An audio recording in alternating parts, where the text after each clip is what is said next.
¿cómo es este activismo que tiene Anonymous? ¿Cómo es este hackeo que tiene Anonymous? No solo en Venezuela, sino que ha tenido en algunos países, en algunas dependencias, inclusive en Estados Unidos también había hackeado. Partamos por eso, por los inicios de los hackeos de Anonymous y luego nos trasladamos al tema de las instituciones en Venezuela. Bueno, la verdad que Anonymous, o sea, el concepto de Anonymous no es una sola persona, somos todos, todos somos Anonymous y ese realmente es el concepto de ellos. Eh, el Anonymous es algunos métodos, o sea, de ataques, hackeos, suplantaciones, phishings. Tienes bastantísima situación ahí, hay muchísimos delitos también ahí cometidos. O sea, el agarrar la información de una persona privada y agarrar y hacerla pública, por más delito que sea, pues obviamente debe pasar primero por las entidades de justicia. Ellos toman esa información haciéndose suplantar o robando las credenciales, robando las claves, robando los correos, robando ese tipo de situaciones, se hacen pertenecientes de ello y obviamente empiezan a exponerlo en diferentes sitios web.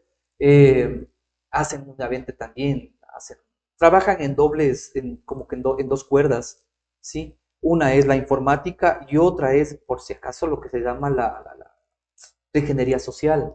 Empiezan a verificarte quién eres, dónde eres, cómo vas, con quién te interaccionas, con quién estás, cómo yo puedo verificar desde esa parte tu modo de vida y cuando ya te tengo en tu modo de vida, empezar a extorsionar con esa información.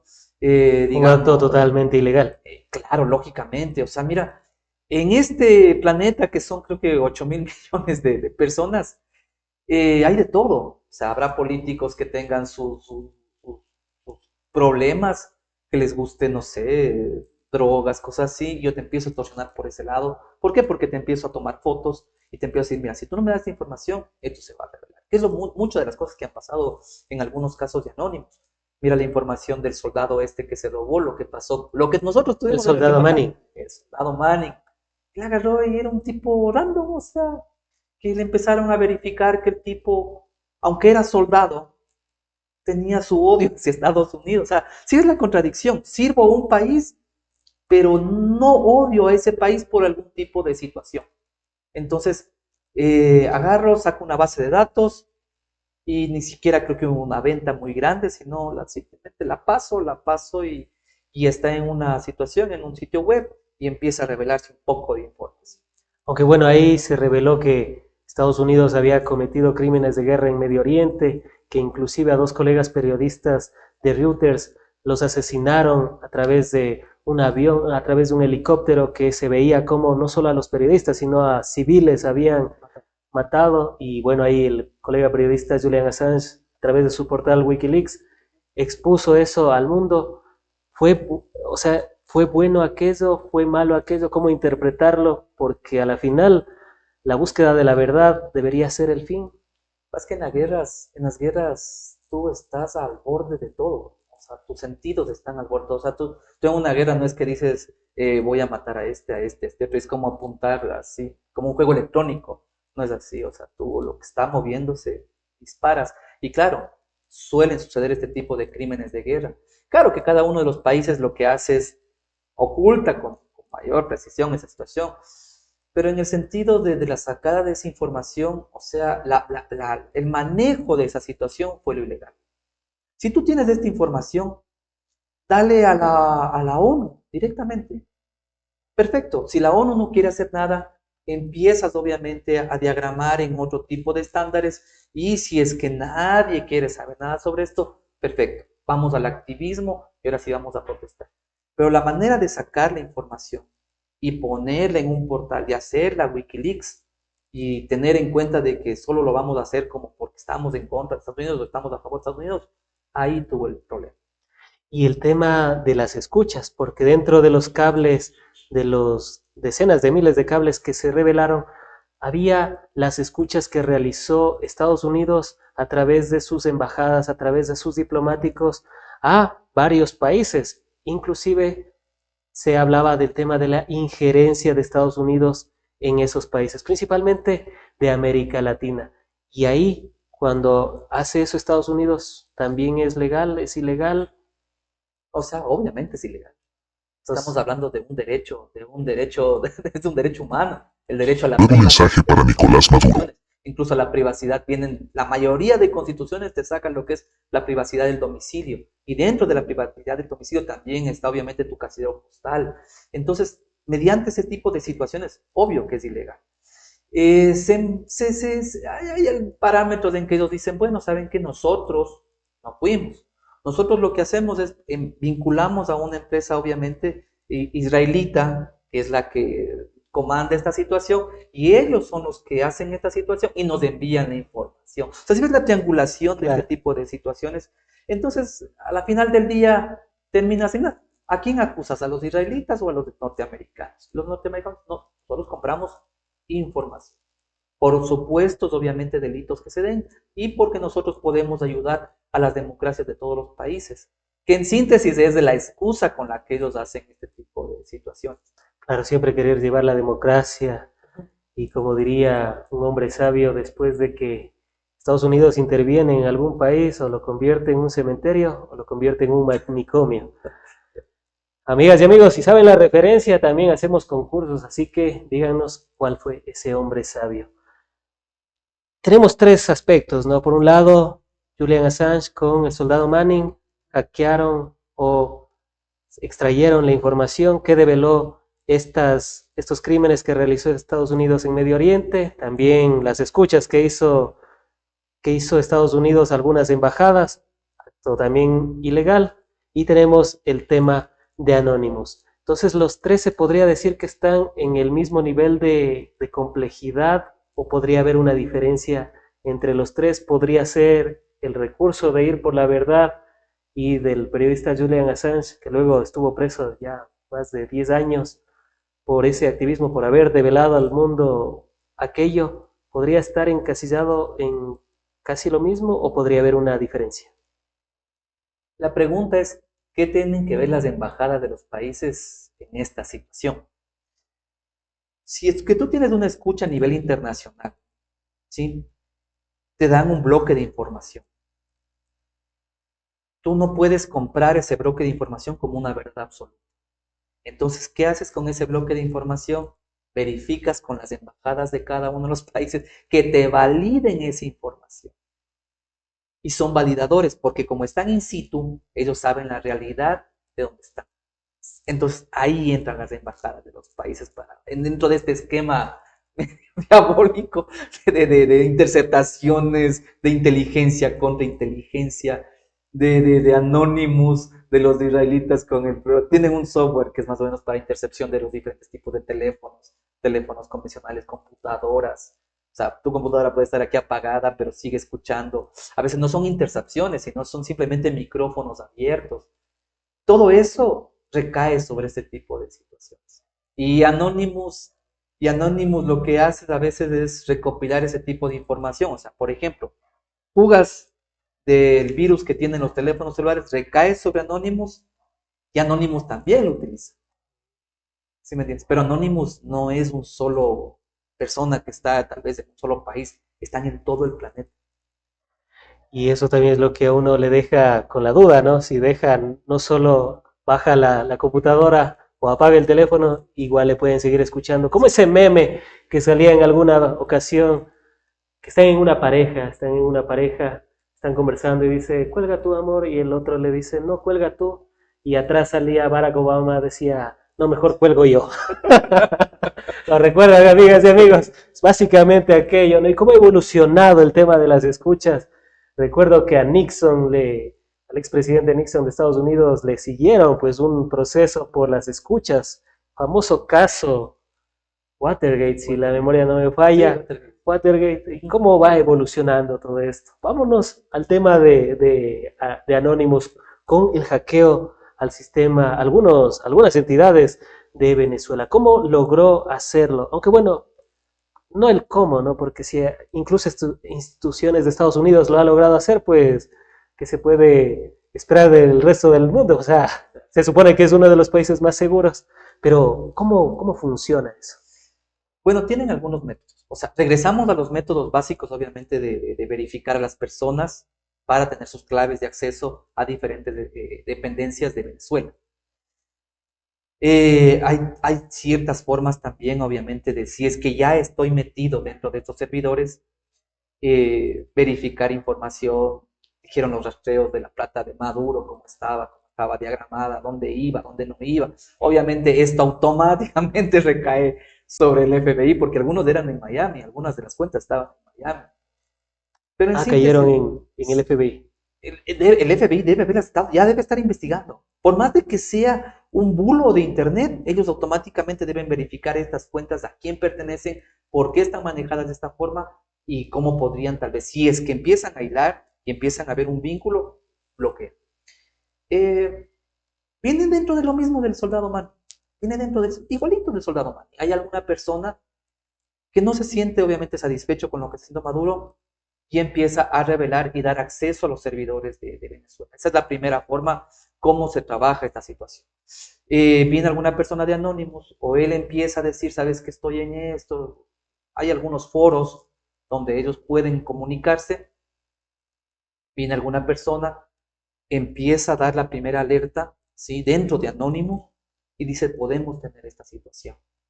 Anonymous empieza a meterse, lo hace de diferentes puntos del planeta. Es súper complicado decir, aquí está. Y se meten a eso, sacan la información y obviamente le empiezan a publicar lo que le pasó a Maduro, que está diciendo dónde está su dinero. Esa es la primera forma. Es un poco más, digamos, más caótica en ese sentido. Depende de muchos otros factores. La siguiente es, en cambio, caotizar al país. Imagínate tú que tú estás ahorita, aquí en Ecuador incluso, pasa a veces. Estás aquí en Ecuador y se cae la banca web. Con el banco del Pichincha. Y no es por nada, pero no, Fidelegas, ya, pues, o sea, uno quiere ir A la tienda. a la tienda Y ya no pudiste pagar. y le toca ir al cajero y uno ya a veces no utiliza pues el dinero. Espero que nos esté viendo, pero ya, en serio. No era de malo que le saliera esa tendencia hace pocos días en Twitter, que en serio, qué pésimo servicio. Lo que pasa es que, claro, mira, hace dos fines de semana, la plataforma del Banco del Pichincha, de lo que era obviamente pago por esa sesión, cayó. Y veías colas en las tiendas de personas que no podían cancelar y la gente se desesperaba. Ahora, imagínate lo mismo con un país. Imagínate el pago de sueldos, el cobro de servicios, el cobro de los buses, diferentes tipos de soluciones hacia un país que se empiezan a caer. O sea, podría ser una especie de terrorismo informático. Claro, de hecho lo es. Eso es lo que es. O sea, tú vas y dices, ¿sabe qué? Me salió una cita en el IES, y el IES no tiene servicio todo el día.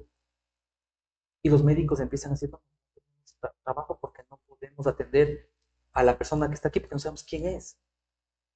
Entonces sí empiezas a ver cómo se empieza a crecer, no tanto, digamos, la falta del servicio, porque el servicio puede esperar, pero sí el terror.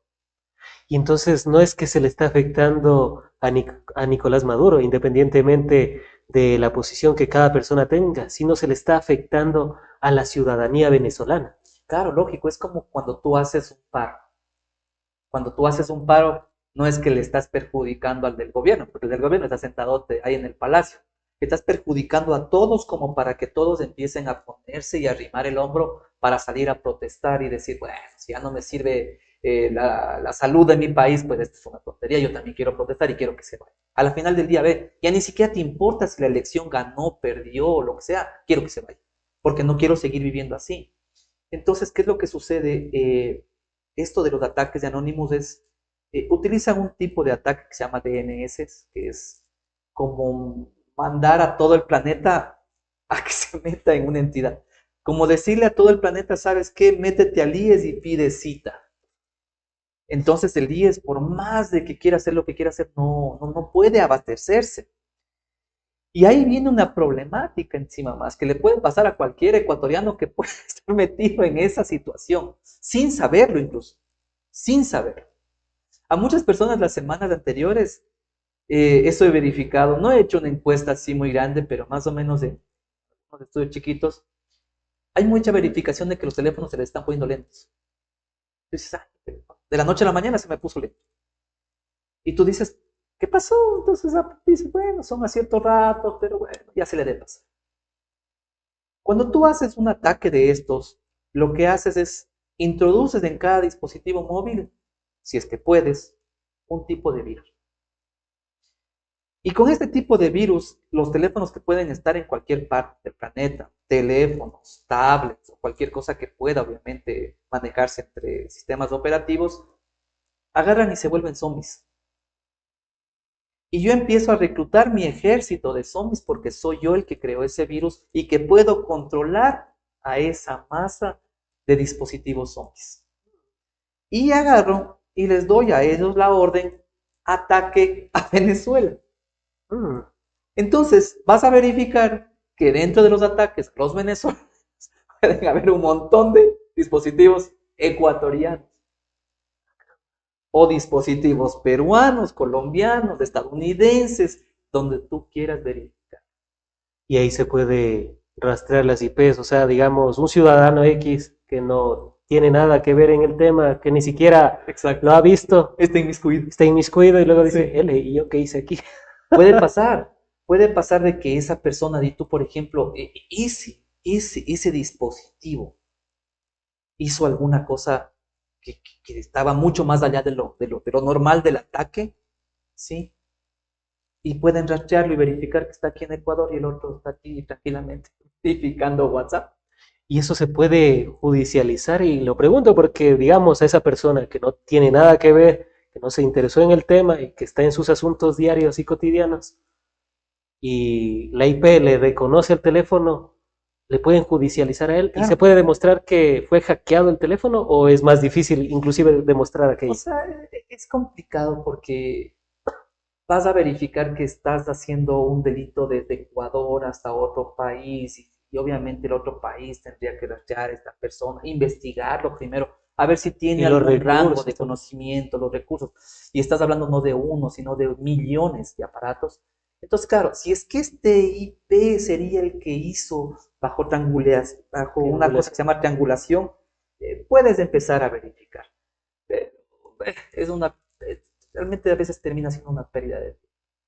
claro, uno se pone a analizar aquello y dice, ¿cómo llegamos a todo esto? Pero claro, los hackers, inclusive alguna vez veía ya en los 2004 que un estilista había hackeado una base de datos del Pentágono y uno se preguntaba y decía, caramba, él sí ha estado dedicado, o sea, a veces inclusive por hobby se inmiscuyen en el tema del hackeo y logran hacerlo, o sea, ya dependerá la dedicación. Hay un tema que me llama la atención a propósito de aquello, y es que en Venezuela el CNE había denunciado ataques al sistema de votación. ¿Podría haber sido esto previamente o como algunos dicen, es una excusa? O sea, hay dos versiones. Hay la versión de Venezuela de cómo estaba estructurado su sistema electoral, cómo estaba de los servidores, cómo estaba vinculado. Y hay obviamente el esquema que presenta Anonymous de cómo estaba realmente estructurada esta situación. Entonces, claro, los unos no se comparan con el otro, ellos agarran y dicen que sí, que habían servidores que estaban en el medio, que cuando escaneaban las actas, ellos cambiaban obviamente los números de las actas y obviamente lanzaban otro tipo de número hacia el servidor del Consejo Nacional Electoral de Venezuela.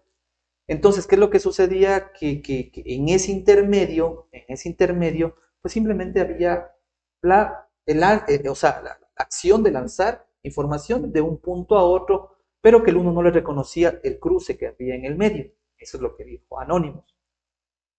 Sin embargo, es muy complejo porque, claro, la única forma es de que obviamente haya ido la policía a verificar dentro de las redes que tenían ellos a ver si había este tipo de conexión.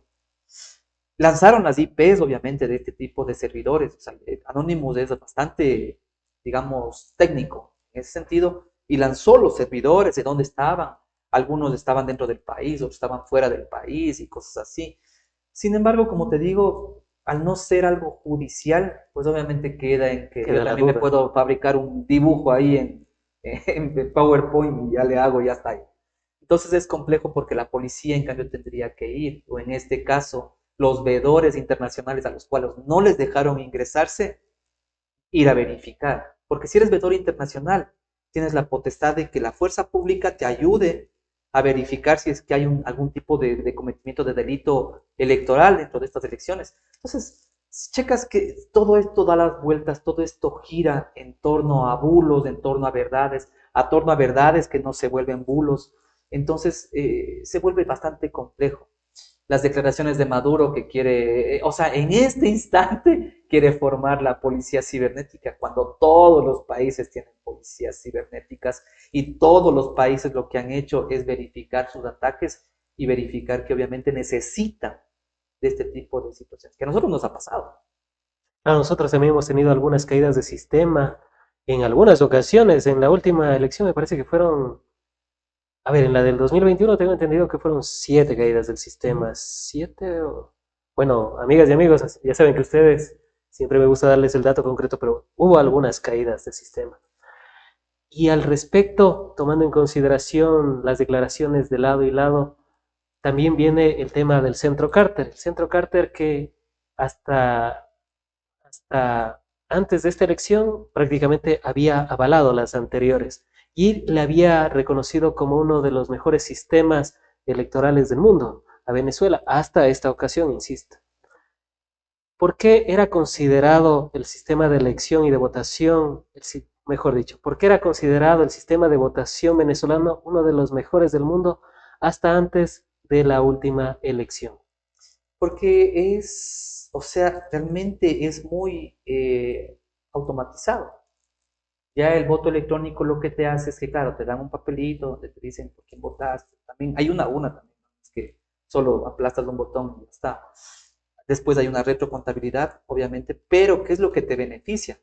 Que ya hay digamos, una igualdad que tiene que reflejarse. Si es que esa igualdad no se refleja, pues vuelve a contar y verifica el acta. Entonces, eso te avala durísimo en tiempo y obviamente en errores.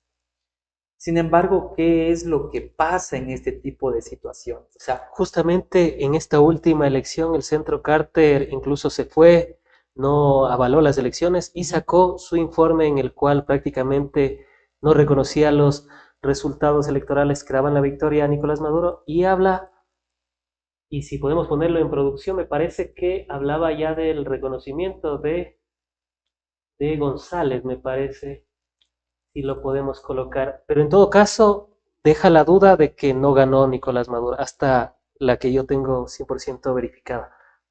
¿Qué es lo que, qué es lo que pasó en esta última votación? a ver, hay una estrategia. Ya la oposición trabajó con estrategia, que es lo diferente de esta situación. Eh, se cierran las mesas electorales, empiezan los conteos, obviamente se va el sistema, como siempre, porque eso siempre pasa, se va el sistema, y se empieza a crear este limbo. Este limbo en que no sabes quién está ganando. No hay una proyección, no hay una media métrica para decir, bueno, con una chiquita medición podremos decir que este está ganando y este está perdiendo. No hubo nada. De repente, sale la oposición y da una cadena nacional a pocas horas de esta situación y les dice, sí, saben que nosotros hemos ganado, pero lastimosamente, porque eso sí me lo grabé, lastimosamente tan solo tenemos el 30% de actas de todo el país. Con un 30% tú no puedes hacer. Porque ni siquiera con un 30% puedes tener una tendencia a decir de que tu candidato está ganando porque así se marca en esa métrica tan chiquita que es un 30%. Estamos muy Con este preocupados por discurso, a media hora, de repente ¡pling!, se prenden los servidores de las votaciones y sale que Maduro está ganando con un poquito más que la oposición. Y él sale feliz. Y dice, sí, miren, miren, miren, aquí yo estoy ganando con un 40 y pico, creo que era, y el otro era un poquito. La oposición agarra y más de la noche le dice, señor Maduro, no tenemos del 30, tenemos más del 80. Y ahí es donde todo cae. Porque si tienes más del 80, ahí sí hay una tendencia. Ahí sí tienes una tendencia marcada que con el 20 es muy poco probable de que esa tendencia caiga. Eso fue 3 o 4 días después, a ver, eso fue el No, no, miércoles fue simultáneo. o martes. ¿Qué es lo que sucede? La inteligencia policial y militar de Venezuela, si tú sales diciendo de que tienes un volumen de papeles, obviamente con sellos QR, con toda la situación, lo que van a tratar es de perseguir. Entonces, lo primero que tú tienes que hacer es poner esa situación en un lugar seguro. Lo mejor, lo más viable era haber sacado esa situación de Venezuela, llevado tal vez a Colombia, a Cúcuta, y en Cúcuta mostrarles. Me parece que todavía no tienen una interacción de todavía dónde está ese tipo de documentación, pero estás hablando de que estás arriesgando la vida teniendo ese tipo de situación. O sea, si le ves los tiempos y las estrategias de cómo van sumándose, y cuando tú dices, sí, yo tengo, la policía agarra y el ejército dice, bueno, ¿dónde está? ¿En qué lugar de Venezuela están? Tenemos que empezar a romper las cadenas de vías, obviamente, para poder encontrar ese tipo de papeles. María Corina agarra y desaparece. Dice, no sé, ya, yo estoy en Venezuela, pero no estoy en Venezuela. Reaparece. Y si tú checas ya de una manera, obviamente, un poquito más objetiva, digamos así, sin mucho apasionamiento de las protestas, empiezas a verificar la estrategia a futuro. Obviamente que no ha servido porque no ha habido, eh, y tú, por ejemplo, el aval de ciertos países que quieran, obviamente, atacar más a Venezuela para que esto caiga y que el pueblo también se empiece a cansar un poquito. Maduro también ha sido muy, también muy agresivo en estas elecciones. Creó un par o 4 aplicaciones para que si es que yo verifico que tú estás en contra del régimen de la presidencia, yo agarro y te pongo aquí, o sea, mando como un mensajito en esta aplicación y te acuso. Viene la policía, hace una investigación, ve si es que tú estás en esto, puede ser que no te lleve preso, pero ya agarras y te pone en alerta, ¿no es cierto? Si miras cómo la estrategia cambia del pueblo contra el pueblo. Son 4 aplicaciones que salieron para esto, solo para esto. Me recuerda ese capítulo de South Park cuando Carmen se lleva las papeletas de votación y le buscan hasta por debajo de las piedras, en el cual se demostraba la victoria, me parece que era Obama contra McClain, me parece que era. Me recordó, amigos, para una referencia también, ustedes que siguen algunas, algunas de estas programaciones también. Y la conclusión que podríamos sacar frente a todo esto, lo que dijo el Centro Carter, lo que avalaba hasta antes de esta última, lo que ha pasado en esta última elección, lo que ha dicho María Corina Machado, me parece que fue el martes, que claro, primero Sí. fue el 30%, luego iba subiendo, me parece que llegó hasta el 70 u 80%. ¿Cuál sería la conclusión de aquello, incluyendo también las declaraciones del CNE y de este ataque informático de los hackers de Anonymous a algunas instituciones, incluyendo el CNE? ¿Podría haber habido eso también dentro de la votación de ese día para que no pueda salir en ese momento a la luz aquello? ¿Y podría ser eso también? ¿O qué es lo que podríamos interpretar de todo? Anonymous lo que, o sea, su gotita de arena que ponen estas, bueno, ni tan gotita, una gotota, es que todo el sistema informático ya no tenga una credibilidad. Todo el sistema informático. Y lo que te tengas que avalar es en el sistema mecánico, que es en la acta normal, con las firmas de cada uno, obviamente, de los representantes, porque ellos lo firman, ¿cierto? Que al final viene siendo la misma población. Entonces, ¿qué es lo que pide el pueblo? Que saquen las actas. Maduro dice, no vamos a sacar las actas definitivamente. María Corina está obviamente esperando un poquito, ha sacado una, dos, tres, pero no ha sacado el 80% de actas y decirlas aquí están publicadas. ¿Por qué?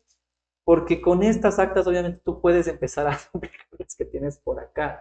Si me entiendes, crear con lo uno, crear lo otro. Entonces no, sería Claro, un también es grave un error. juego de opinión pública. ¿Quién pesa más la opinión pública? Exacto. Entonces, si tú checas en eso, nadie quiere sacar esos papeles, obviamente esperando esa situación. Entonces están en un toma y daca de destabilización de un país y a la final del día nadie tira las situaciones y no hay un respaldo, como te digo, no hay una fuerza coercitiva que agarre y diga, sí, esto es verdad. O sea, porque nadie le exige a Maduro, ¿sabes qué? Pero ya, o sea, abre las actas y dice si es verdad o no. porque ellos ya han pasado desconocidos como gobiernos hace muchos años y nada pasa. Realmente el petróleo se sigue vendiendo a otros países que ni les interesa si sea Maduro, si sea Corina, si sea quien sea, con tal de seguir extrayendo petróleo de Venezuela a un costo sumamente bajo. Aunque la refinería que tienen en Estados Unidos les fue bloqueada durante un tiempo. Me parece que en este último recién estaban en las negociaciones para poder abrir esa refinería que tienen en Texas. Claro, en Texas tienen esa refinería. Y bueno, es parte del bloqueo económico. Y ahí también es interesante porque, al igual que los hackers, si es que atacan a un país, digamos, en el servicio del IES que ponías como ejemplo, lo coautizan. Por el otro lado también, cuando le quitan la posibilidad de tener sus recursos a través de la refinería que es de ellos y les bloquean económicamente, también uno comprende el por qué tuvieron esta crisis económica. Es bueno también colocar todos esos elementos para el análisis y también comprender la geopolítica. Forbes sacaba hace poco el tema del oro y la mayor reserva de oro que tienen en el mundo es Venezuela. Inclusive la de petróleo, la mayor reserva del mundo es Venezuela. Entonces, si ustedes se preguntan, amigas y amigos, ¿por qué es tan importante el tema de Venezuela? ¿Y por qué, por ejemplo, Haití no es tan importante? Es precisamente por eso, por los recursos económicos, los recursos naturales. En Haití dominan las bandas, dominan los, estas bandas delincuenciales, pero no es el foco ni es el tema de interés. Nada más les pongo eso para comprender también a nivel geopolítico. De ahí cada uno tendrá su opinión en torno a lo que ha pasado ahí.